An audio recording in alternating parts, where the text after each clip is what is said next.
Nossa quinta aula vai ser uma continuação da busca de fatores psicológicos na interpretação da palavra e a criação de uma teologia bíblica. Nós já falamos sobre, por exemplo, como a pessoa se torna calvinista ou arminiano. Hoje nós queremos continuar. Provar alguma posição ou interpretação é fácil quando a pessoa procura apenas um versículo, uma frase que sustenta a sua ideia e não une todos os textos. Em outras palavras, pode-se criar qualquer doutrina se selecionar os textos com o propósito de provar a posição que a gente já tem.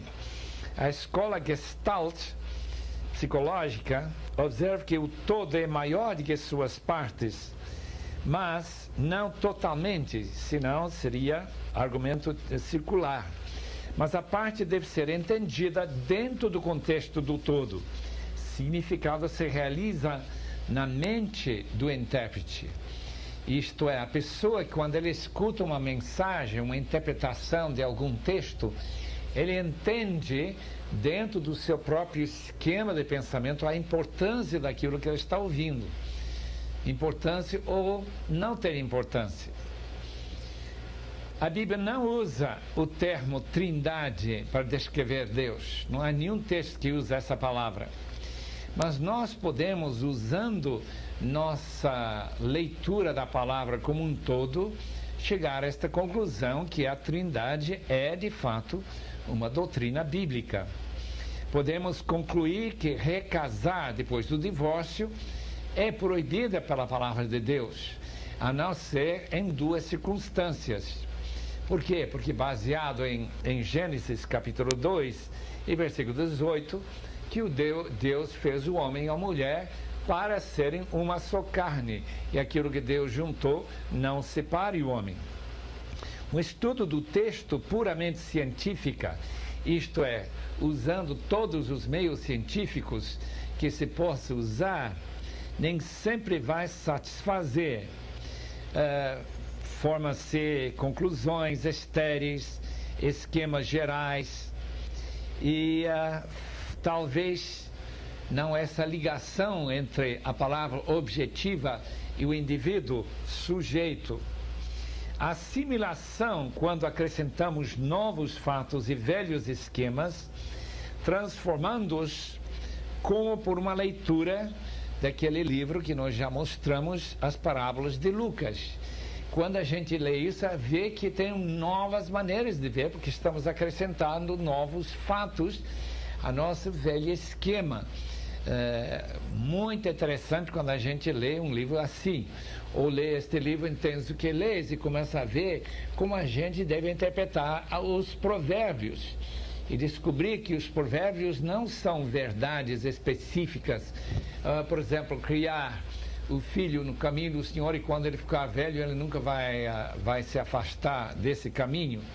Isso acontece na maioria dos casos, mas não acontece em todos os casos, a própria experiência mostrando isso. Acomodação em nossa mente significa quando nós mudamos nosso esquema de pensar, como se faz na digestão.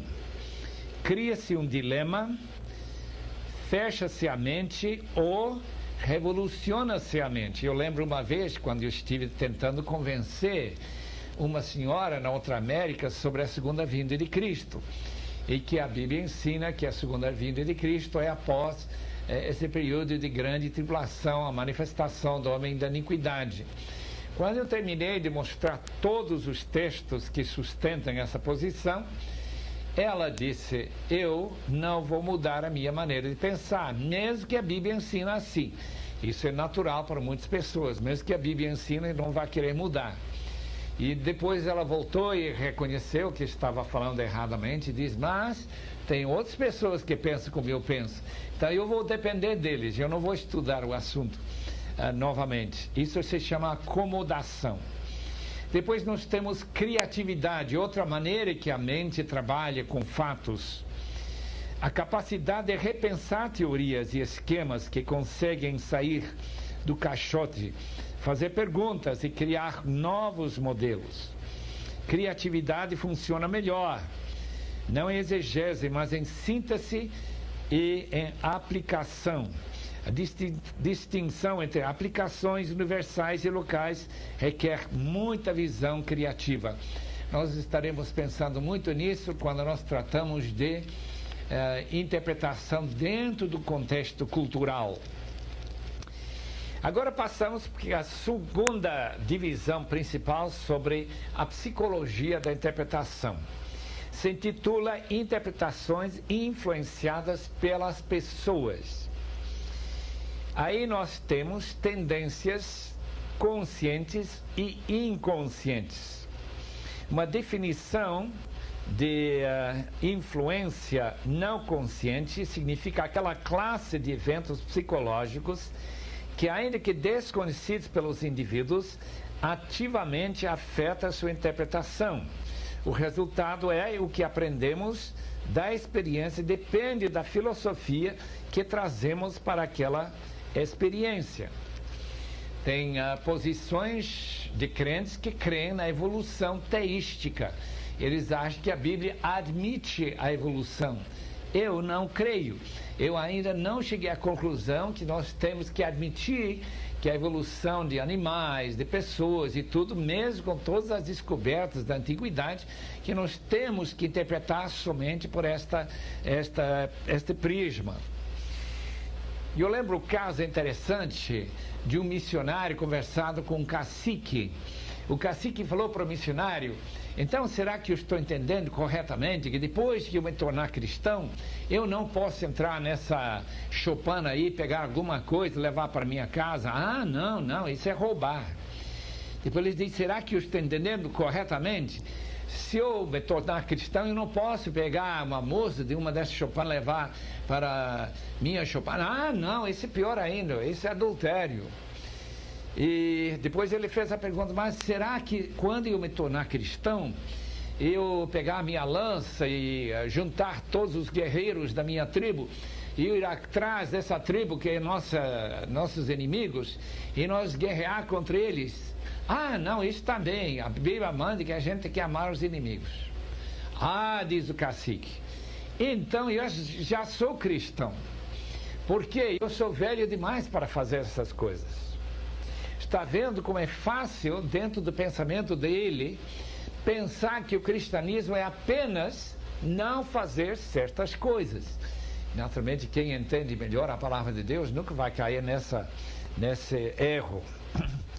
Agora, quais são as funções do inconsciente? Isso é muito interessante em relação à psicologia da interpretação. Primeiramente, é para evitar a ansiedade, com mecanismos de defesa.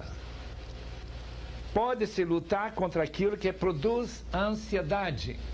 Imagina uma pessoa que sempre creu na sua vida que o crente não pode perder a salvação. Ele está lendo o capítulo 6 de Hebreus, o capítulo 10, e ele encontra essa possibilidade de uma pessoa cair, que não pode ser renovada para arrependimento. Essa dificuldade que ele vai tentar resolver, quando ele ler esse texto, será justamente para evitar a ansiedade, que talvez ele mesmo não está em condições de entrar no céu quando ele morrer.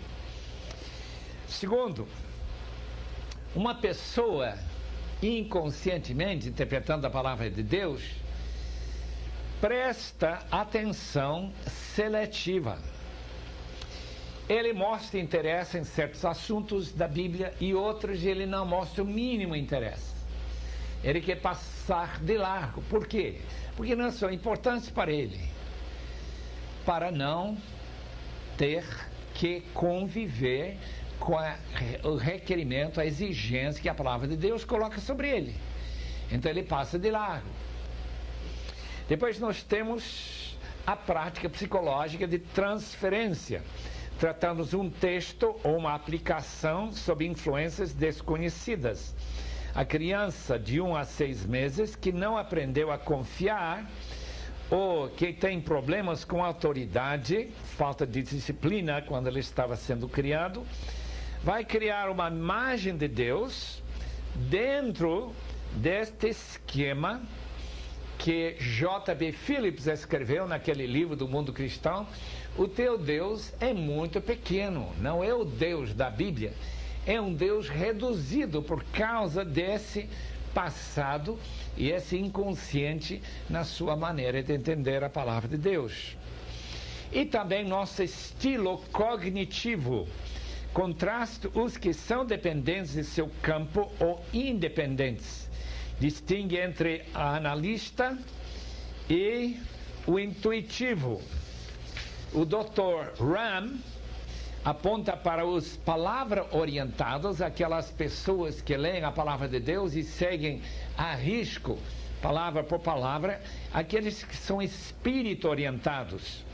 Mais ou menos aquela divisão entre tradicionais, que estão impressionados com a palavra, o que a palavra diz, e aqueles que são carismáticos, que estão mais dependentes daquilo que Deus me mostrou, Deus me falou. Esta distinção é justamente uma distinção de orientação. E temos em quinto lugar expectativas perceptuais. Criamos modelos e prototipos que nos ajudam a reconhecer um novo estímulo. E em segundo, notamos os novos fatores que nós distinguimos. Ezequiel 28, versículos 12 a 19, Isaías 14 e 12, refere-se à queda de Lúcifer, de Satanás. Ainda que dentro do texto, claramente, nós não vemos nenhuma referência clara a Satanás. É que dentro de nosso esquema e modelo de interpretação, aqueles dois trechos cabem muito bem. E a impressão que nós temos que deveria ter sido assim. A queda daquele arcanjo que se tornou Satanás, o diabo, deve ter acontecido dessa forma, ainda que o texto não faz nenhuma referência clara, literalmente, ao diabo. Mentalidade fixa, habitual, nos ajuda a resolver problemas. Nós já encontramos pessoas que são dogmáticos, pessoas que têm mente fechada. São maneiras que eles resolvem os problemas internos do subconsciente, dificuldade de conviver com problemas ou interpretações da palavra de Deus. No mundo medieval, nesse mundo do século VIII, X, IX, a Igreja Católica tentou criar dogmatismo para que o pessoal não pense, não procure a Bíblia. Não havia traduções da Bíblia. E a própria Igreja Católica se opôs terminantemente a qualquer tradução da Bíblia, sempre mantendo apenas a Bíblia na língua latina. Mas isto era porque queria manter essa mentalidade fechada e não levantar perguntas quanto à interpretação da Bíblia, já que o magistério e o poder de interpretar do Papa era a última palavra na interpretação. Terceiro lugar, nós temos a influência da própria sociedade na interpretação da Bíblia. Eu quero falar um pouquinho sobre isso. A psicologia da influência da sociedade envolve fatores que promovem conformidade.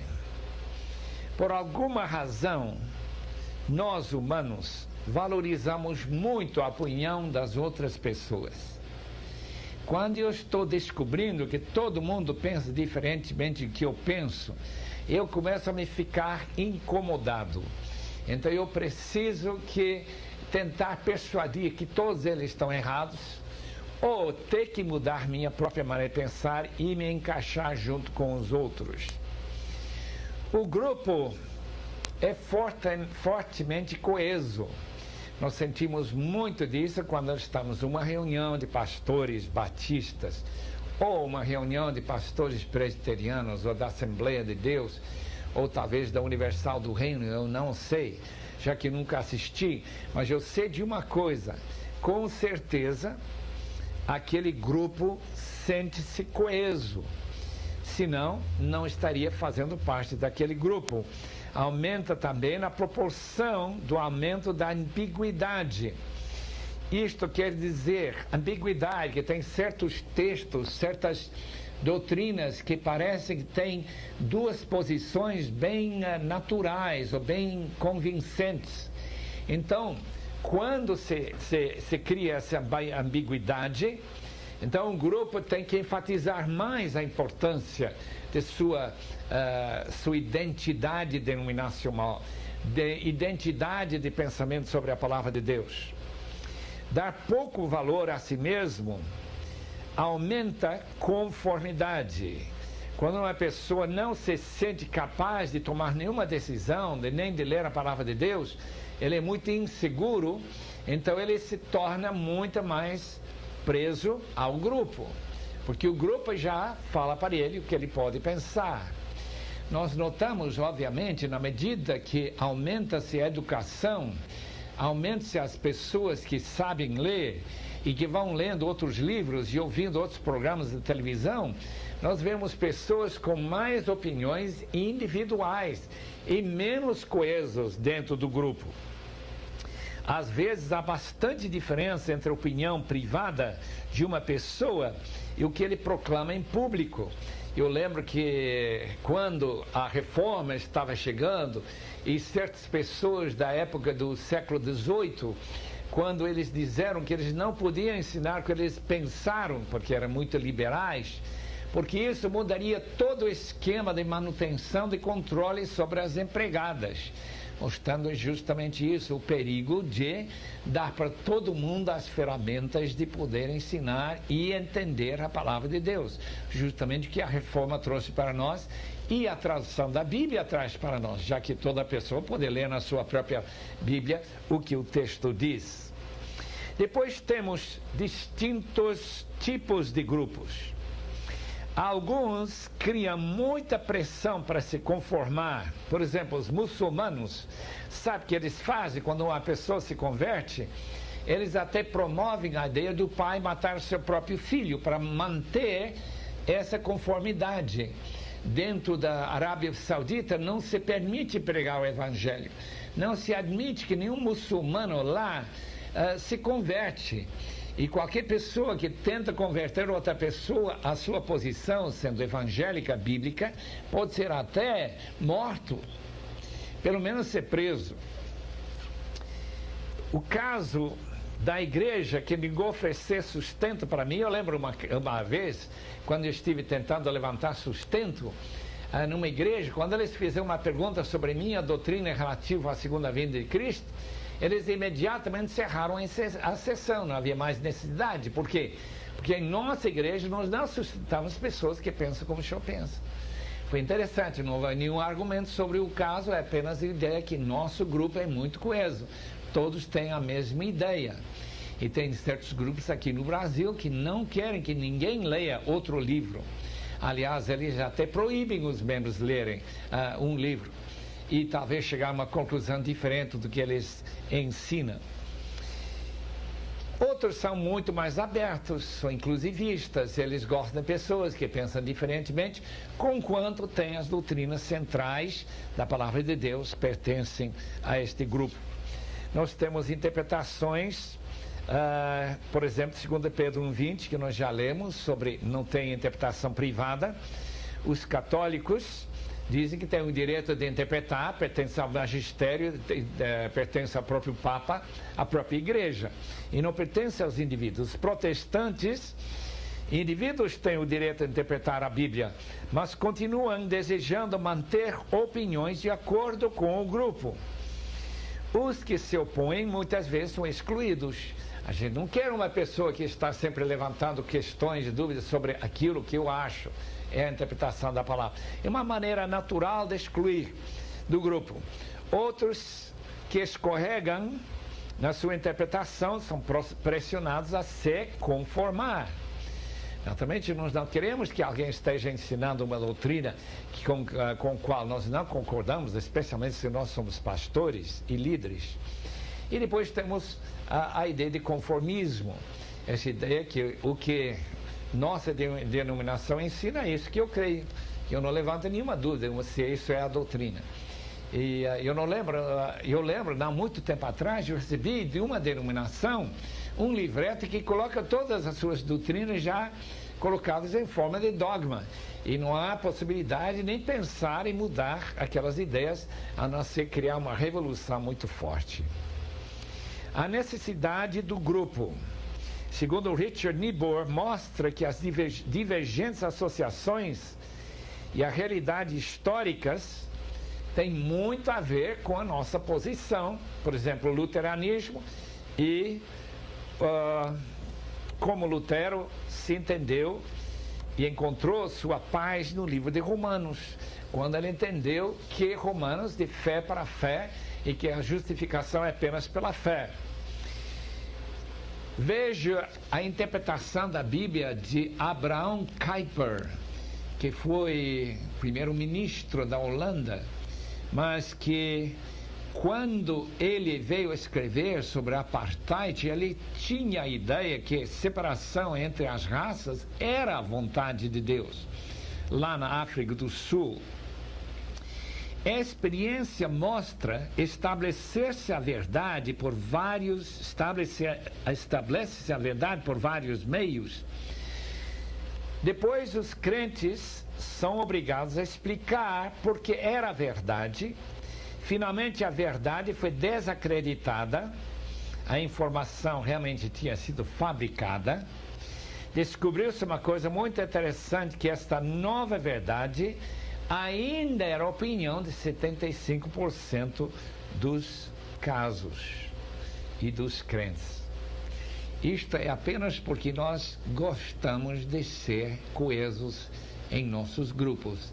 E nossa interpretação, mesmo vendo que a Bíblia não ensina aquilo que o grupo pensa, nós vamos continuar pensando do jeito do grupo a que nós pertencemos, pelo menos em 75% dos casos. O hiato, ou a separação que divide a cultura de uma geração, tal como aquela da Bíblia, e a nossa geração, é mais um motivo de dificuldades. Diversidade na compreensão no universal e do particular na cultura. Por exemplo, a ideia que Deus é Pai de todos os cristãos, tudo bem. Mas se eu vou interpretar na minha situação, ou na minha cultura, onde o homem não é importante, mas que a mulher manda, e até o pai se submete à mulher, então a situação é bem diferente. Como que eu vou entender, dentro do contexto Pai Nosso, que tipo de pai Deus é, a não ser segundo a nossa cultura? Nós encontramos, então, pais autoritários, pais distantes, pais íntimos, pais próximos, pais indulgentes e tudo. E nós tentamos interpretar a Bíblia mais ou menos do jeito que nós temos entendido que nosso Pai, esse Pai ideal que é nosso, de alguma forma reflete nosso Pai Celestial. A vinda de Jesus na carne, tornando-se homem, significa que todos nós podemos identificar-nos com Ele parcialmente. Mas a nossa cultura é diferente da cultura judaica da terra da Palestina de há 2000 anos atrás. Como é diferente também de uma cultura africana, como os concombas, entre o qual o missionário Ronaldo Lidório está trabalhando hoje. Ou como aquele missionário que nos escreveu uma carta dizendo que aqui na Papua Nova Guiné o povo come qualquer coisa que anda sozinho. Daí a pergunta entra, mas será isso mesmo?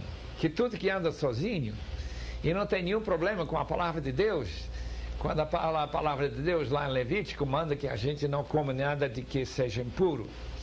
Tudo isso relacionado com a nossa cultura. A hermenêutica é produzida também pela cultura. Quer dizer, nossa maneira de entender o texto vem justamente de nossa cultura ou subcultura. Quando eu vejo uma pessoa fumando, eu já sei que essa pessoa não é crente. Se na nossa cultura brasileira, crente simplesmente não fuma. Mas se eu estiver no sul dos Estados Unidos, eu ver uma pessoa que frequenta a igreja, que lê a Bíblia, fumando, eu não posso chegar a essa mesma conclusão. A razão é que nossa cultura percebe que fumar é vício. Na cultura dele não se percebe dessa mesma forma. Se percebe mais ou menos como nós entendemos tomar café. Esta maneira de criar interpretação pela própria cultura é bem óbvio quando a gente viaja de um país, de uma cultura para outra. A teologia da libertação surgiu justamente na América Latina. Por quê?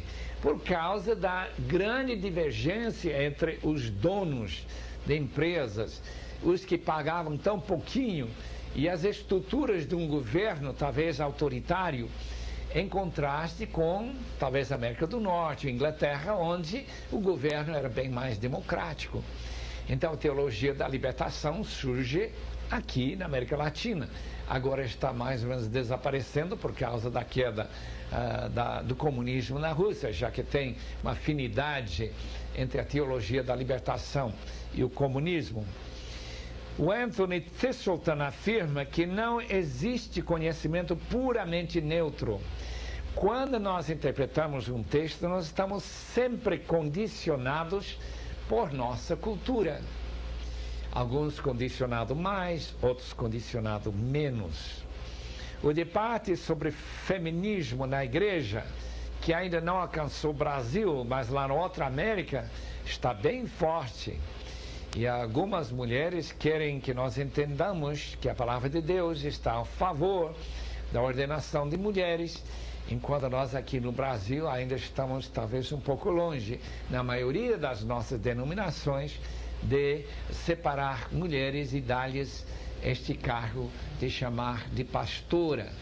Mas como o nosso mundo está sempre em fluxo, está mudando, certamente com o passar do tempo a nossa cultura também vai mudar e talvez nós vamos chegar daqui a alguns anos a aceitar a interpretação que em Cristo mulher e homem são iguais, não tem distinção, e então a mulher pode pastorear uma igreja. Nossa conclusão: ter muito cuidado para não permitir que fatores externos realmente controlem nossa interpretação. Esta é a conclusão. Sempre estar abertos para entender que a cultura e a minha maneira de entender tradicional talvez não esteja certo e que eu devo voltar e me separar dessa minha cultura e ver realmente o que a Bíblia de Deus diz e qual seria a vontade de Deus.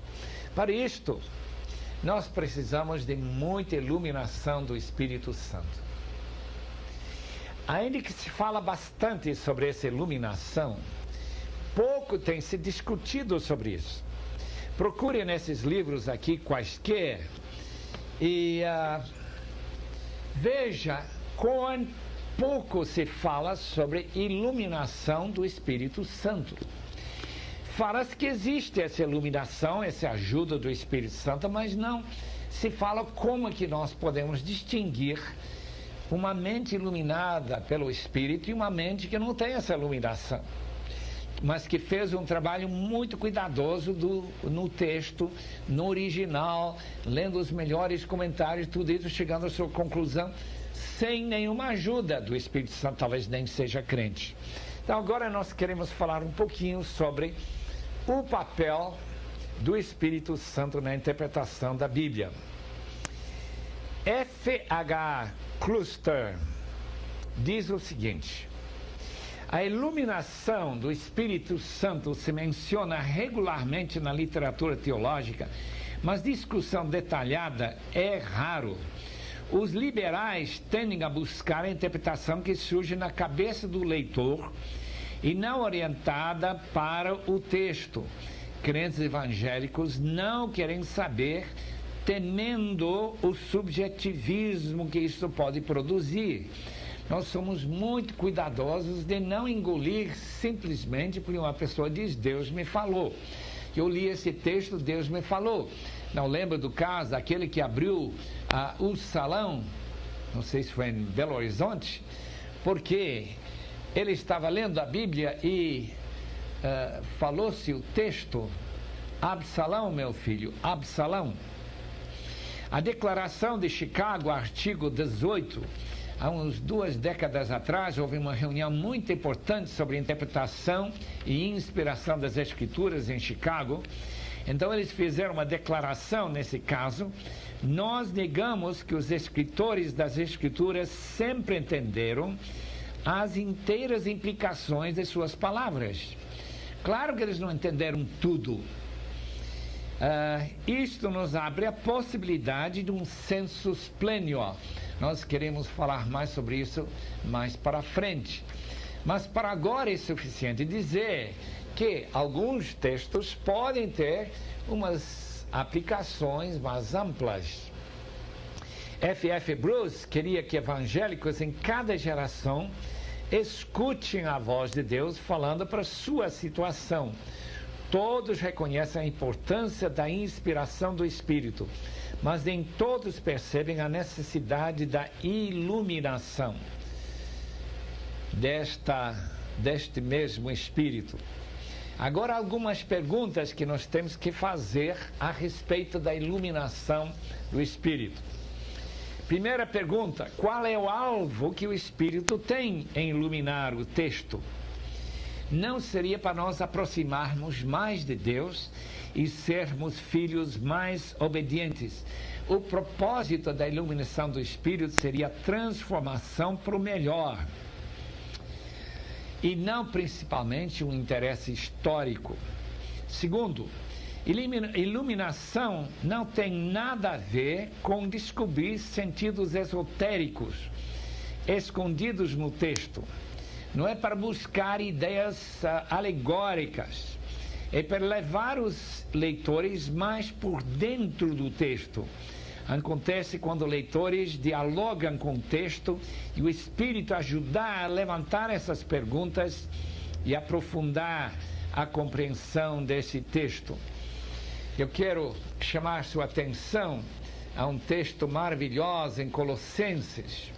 O apóstolo Paulo, inspirado por Deus, faz uma referência em Colossenses capítulo 1 de um relacionamento, e eu creio que a iluminação do Espírito mostra isso, uma oração para que Deus ilumine os corações dos colossenses. Paulo pede o seguinte: que transbordeis do pleno conhecimento da sua vontade, não apenas do conhecimento, mas do pleno conhecimento da sua vontade, em toda a sabedoria e entendimento espiritual, e não apenas em um entendimento parcial. Toda sabedoria e todo entendimento. Se uma pessoa faz uma exegese muito cuidadosa, se ele usa os melhores textos e fontes, inclusive esta que nem mencionamos ainda, o Dicionário Internacional de Teologia do Novo Testamento, que é obra de mais ou menos 2.800 páginas, vai sair agora em 2 volumes apenas. Ele tem estudado ao fundo as palavras, os contextos, os paralelos e tudo mais. Será que em tudo isso ele realmente entende o texto? Se o Espírito Santo não ajude ele a se aprofundar para uma sabedoria que vem do alto, que vai acrescentando mais do que as palavras e torna aquela palavra realmente um encontro com Deus. Eu quero ler mais um pouco, porque isto diz aqui em Colossenses 1, versículo 9 e 10, a fim de viverdes de modo digno do Senhor, para o seu inteiro agrado, frutificando em toda boa obra e crescendo no pleno conhecimento de Deus, sendo fortalecidos com todo o poder, segundo a força da sua glória. O pleno conhecimento e a possibilidade de fazer boas obras não é somente através da exegese, mas através de uma inclinação de fazer a vontade de Deus. Eu tive um privilégio bem duvidoso de ouvir Rudolf Bultmann, que era conhecido como o maior teólogo do Novo Testamento e o maior conhecedor do Novo Testamento no mundo, antes de ele falecer lá para o ano 1976. Mas como eu entendi, aquele homem nem cria na ressurreição de Cristo. Um exegete que entendia o texto, conhecia muito bem a língua original, mas não conhecia o Senhor. Portanto, a iluminação do Espírito, ele não conhecia. Eu achei muito importante que uma discípula, a doutora Lineman, que estudou com ele e fez até doutorado com o Rudolf Bultmann, depois de fazer o doutorado se converteu. E ela fez um pronunciamento seguinte: não leia nenhum livro que eu escrevi antes da minha conversão. Pode ler aquilo que eu escrevo depois de conhecer a Cristo. A iluminação do Espírito tem a ver com esse fator de estar buscando a orientação do Espírito na interpretação da palavra. A Bíblia, de fato, é um livro clássico. Isto quer dizer um livro relevante para todos os tempos e todas as gerações. Há uma fusão de horizonte do leitor e do autor. Iluminação ocorre quando somos levados a penetrar o texto e sermos transformados. Isso é muito importante reconhecer isto. Número 4. Há um perigo se nós não reconhecermos o nosso dever de evitar do leitor transformar o texto em vez de ser transformado pelo texto. De dizer assim: eu creio que este texto diz assim, quando de fato não diz isso.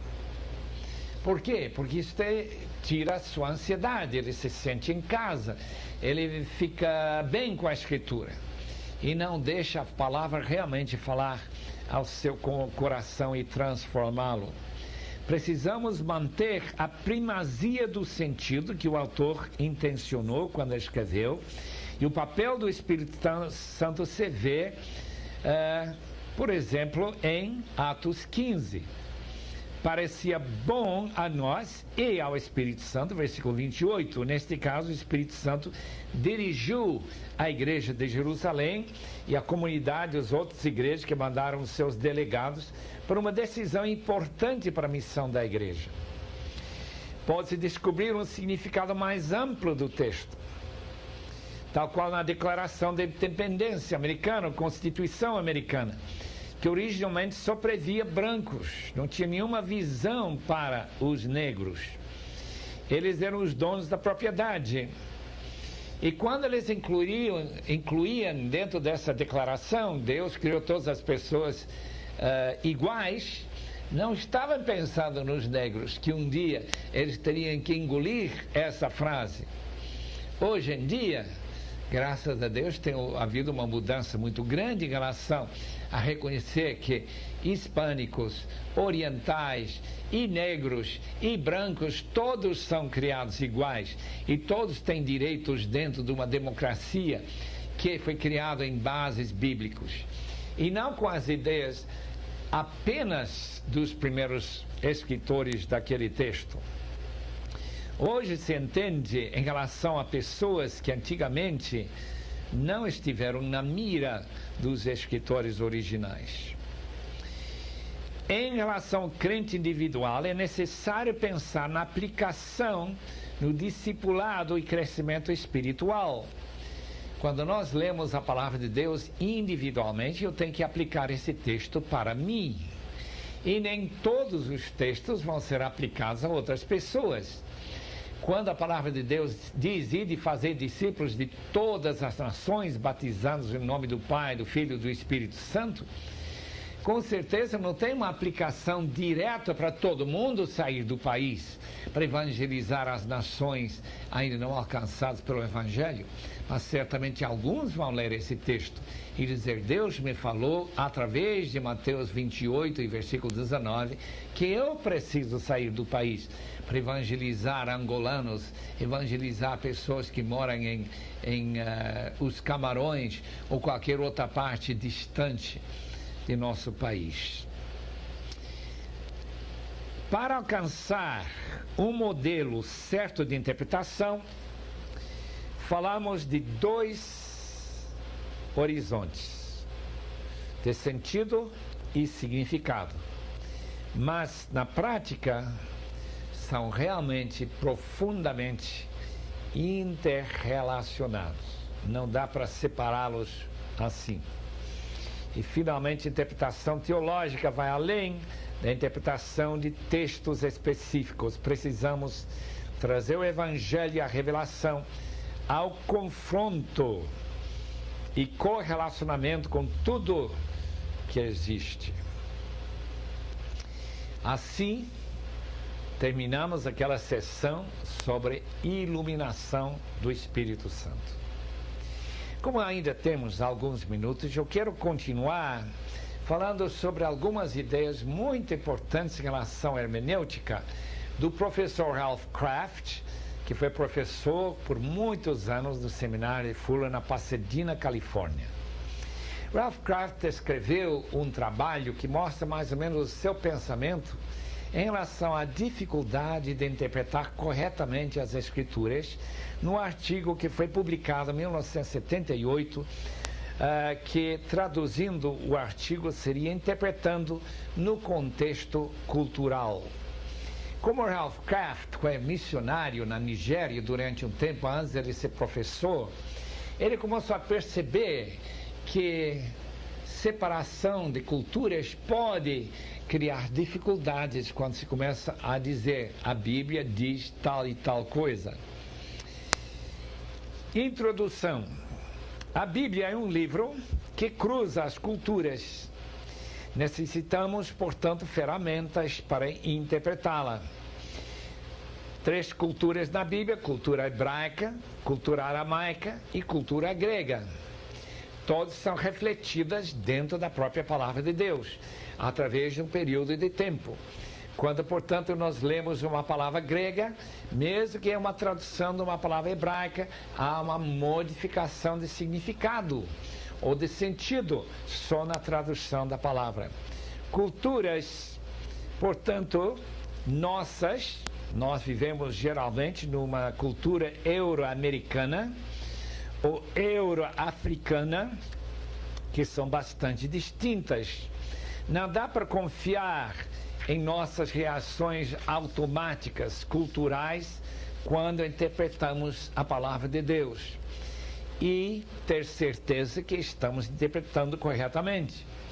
Nós confiamos no Espírito, como acabamos de ver, mas não sabemos responder por que o Espírito Santo não dirige todo mundo à mesma interpretação e criar uma unidade total da igreja de dizer que a Bíblia ensina a mesma coisa para todos. De fato, não acontece assim. Nossa cultura e nossas maneiras de pensar, mente fechada, mente aberta, toda aquela psicologia que já falamos, está relacionada com essa ideia de cultura e de interpretação. Nós já sabemos, em primeiro lugar, que a Bíblia é seu melhor intérprete. Notamos a importância do contexto literário. Teologia bíblica mostra cada vez mais as distintas culturas individuais que se refletem em cada escritor das Escrituras. Nós encontramos, por exemplo, uma ênfase muito grande no apóstolo João sobre o amor, aquele primeiro mandamento. Amar uns aos outros é um sinal da verdadeira conversão. Nós não vemos essa mesma ênfase em Mateus. Nós encontramos outras ênfases, talvez mais judaicas, em Mateus. Então é uma cultura que vem passando dentro do próprio texto para a nossa realidade moderna, de cada livro, de cada autor. Devemos buscar cada vez mais claramente as amplificações do médico histórico gramatical. Deve ser também cultura linguística e etnolinguístico, isto é, diferentes etnias, diferentes povos vão pensar diferentemente. Temos duas culturas, nossa e a Bíblia. quando nós tentamos passar para uma terceira cultura, descobrimos novas maneiras de compreender o texto. Imagina uma cultura em que, quando alguém usa a ajuda de um outro nativo indígena para plantar seu jardim, para plantar alguns legumes e frutas e tudo mais, que aquela pessoa que ajudou a pessoa a plantar acha que ele tem direito de pegar qualquer coisa, mesmo que ele foi pago. Enquanto aquele que vem de uma cultura ocidental, talvez um missionário, ele fica assim, raivoso, indignado que esse indivíduo foi roubando o que era dele. Por quê? Porque ele pagou para a pessoa plantar, mas dentro dessa cultura, o que pertence a um pertence a todos. Então a situação complica bastante. Isso que quer dizer interpretar dentro da cultura. E nós estaremos querendo ver como isso pode realmente mudar o significado de algum texto. E são 4 áreas que nós temos que tratar. Primeiro, queremos definir que significado, que não é a mesma coisa que a mensagem. O significado é de um ponto de vista. Aquele que o receptor, o leitor, aquele que está recebendo a mensagem, constrói em sua cabeça e ao qual ele responde. Pode haver grande diferença entre o que o mestre quer comunicar, aquilo que o receptor entende. Ronaldo Risse, quando ele começou a evangelizar na ilha de Sumatra, lá na Indonésia, ele ficou encantado. O povo estava aceitando o evangelho em massa. A gente queria conhecer a Cristo, aparentemente. Depois de talvez 2 ou 3 anos, ele começa a descobrir uma coisa muito interessante e terrível. Isto é que ninguém tinha se convertido. Aquele povo estava abraçando o que Ronaldo Risse pensava era o evangelho, mas na mente deles eles estavam abraçando aquelas coisas que o missionário trazia. Para eles o evangelho apenas eram ideias, não era uma mudança de vida, não era um discipulado real, era um meio, um caminho para eles terem um carro algum dia, de ter a civilização que este missionário tinha, e de ser possuidor de roupas e riquezas muito maiores do que aqueles indígenas que não tinham nada, quase, teria. Resultado, Ronaldo Risse teve que mostrar pela palavra de Deus como aqueles indígenas têm que ser rediscipulados. Ele escreveu um livro chamado O Discipulado, justamente para dizer como se trata de mostrar para indígenas lá em Sumatra que significa ser um verdadeiro cristão. A cultura, portanto, forma uma matriz que cria os significados que se comunicam. Nota-se a dificuldade de se colocar nos sapatos, ficar nas pisadas do receptor. É uma dificuldade tremenda. Palavras e todos os símbolos da cultura tiram seus significados de sua participação no contexto cultural. Veja a situação daquela mulher que levando o seu filho para a igreja pela primeira vez. E ela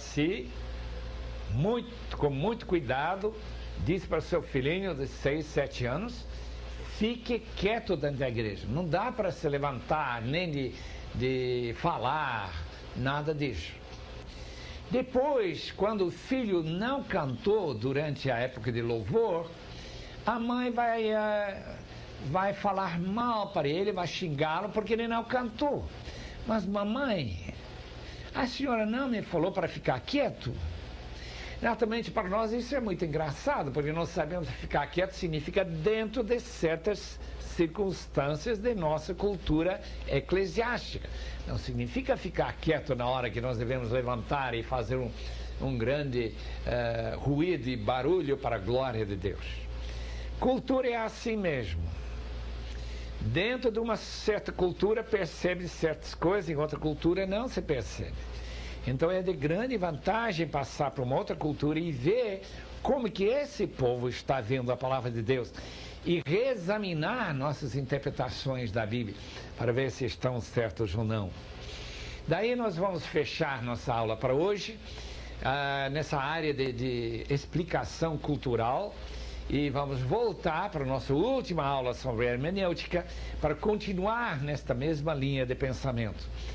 Temos que cuidar da psicologia, temos que cuidar da cultura, temos que buscar a iluminação do Espírito Santo.